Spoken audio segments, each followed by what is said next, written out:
Hello, welcome to my channel. I'm All Things Wrestling, and today I'm going to be giving my thoughts on WWE 205 Live 21st of March 2017. Again, today your announcers are Tom Phillips and Corey Graves. Mauro Ranallo is apparently off ill, but I think there's something more going on behind the scenes. I'll keep you posted if and when I find something out about that. Anyway, we go straight to our first match. TJ Perkins versus Tony Nese. Nese refuses the handshake before the match. Perkins sets up for a detonation kick, but Nese with a German suplex into the exposed turnbuckle, then Nese with a running knee to get the 3 count. It was actually a really good match. These two are pretty good. I enjoyed it. It's nice that they do decent matches, so good job there. You kept me entertained. Now we go to Drew Gulak in the back talking to someone. He is interrupted. Drew is asked about the change that had to be made.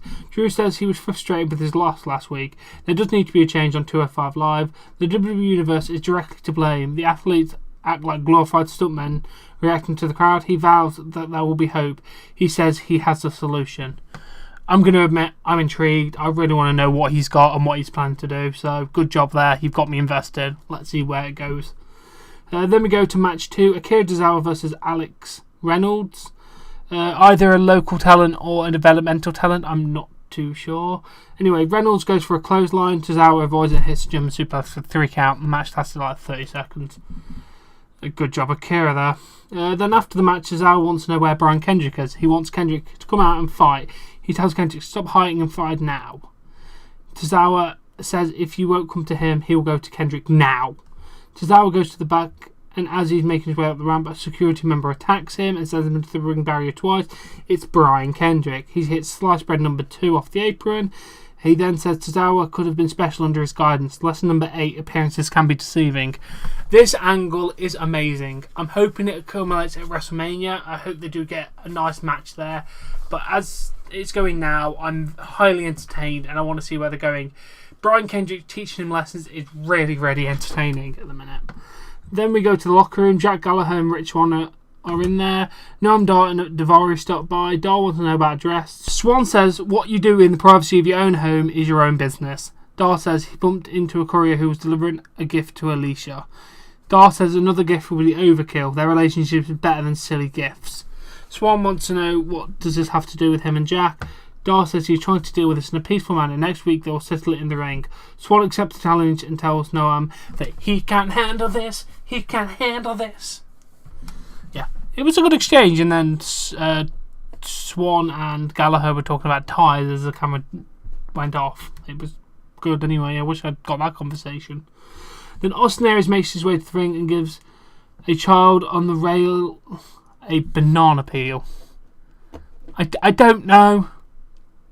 Okay, let's move on. Austin says since the interview went so poorly last night, he wants to try it again on 205 Live. In order to make it great, he got rid of the one thing that didn't work.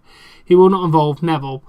Aries will ask and answer his own questions. Aries asks himself why does he think Neville calls himself the king of the cruiserweights.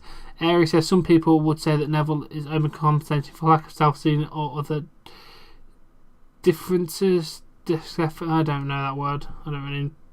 Aries asks himself what makes him think he's on Neville's level. Aries says he's not on Neville's level. He's on a whole other level than Neville. He is on the AA level. Aries asks himself what the most embarrassing information he's found out about Neville. And before he could answer, Neville's pyro goes off and he interrupts Aries. Aries says he does not need Neville out here unless he wants to tell the embarrassing story. Neville says that Aries is talking himself into an early grave. Aries reminded Neville of what happened last time Neville interrupted an interview. Aries called Neville a Debbie Downer and he says that's why no one likes him. Neville tells Aries to quit while he's ahead. He tells Aries to leave so he can teach a lesson to Mustafa Ali. Aries heads out the ring but he says has something to say Neville. He says he has not spoken so much because he will be doing colour commentary for Neville's match. I can't. Yeah, we now have the 3-man team back. It weren't too bad. Still prefer the 2. Then we have match 3, Neville versus Mustafa Ali. And whoo, doggy, this match was good. If this was on pay-per-view, I would have given it about 7.5 out of 10. So it was actually really bang on, this match. There was one botch in it. Ali goes with a crossbody onto Neville, who's on the outside from the turnbuckle. He literally just scrapes the top of his head.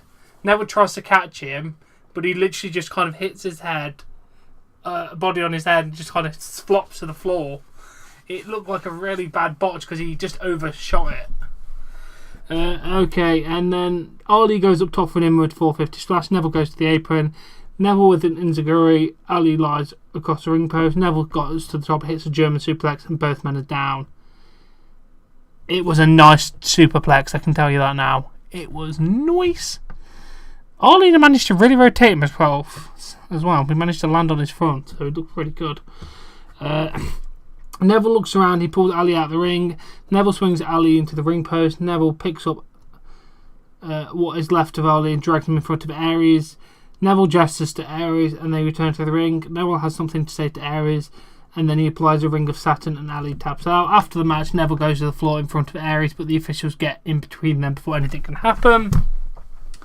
Then Neville does go back in the ring and puts a foot over Ali and poses, kind of sending a message to Aries. It was actually a really good 205 Live this week. I generally enjoyed it. Decent matches, decent storylines. This is what we need the show to be. Keep this up, WWE. It's a refreshing, decent show that you're putting on, and I love it. So, please keep this up. Now, anyway, I do hope you've enjoyed this episode. Please give it a like if you have. Subscribe to see more content, and I'll catch you later.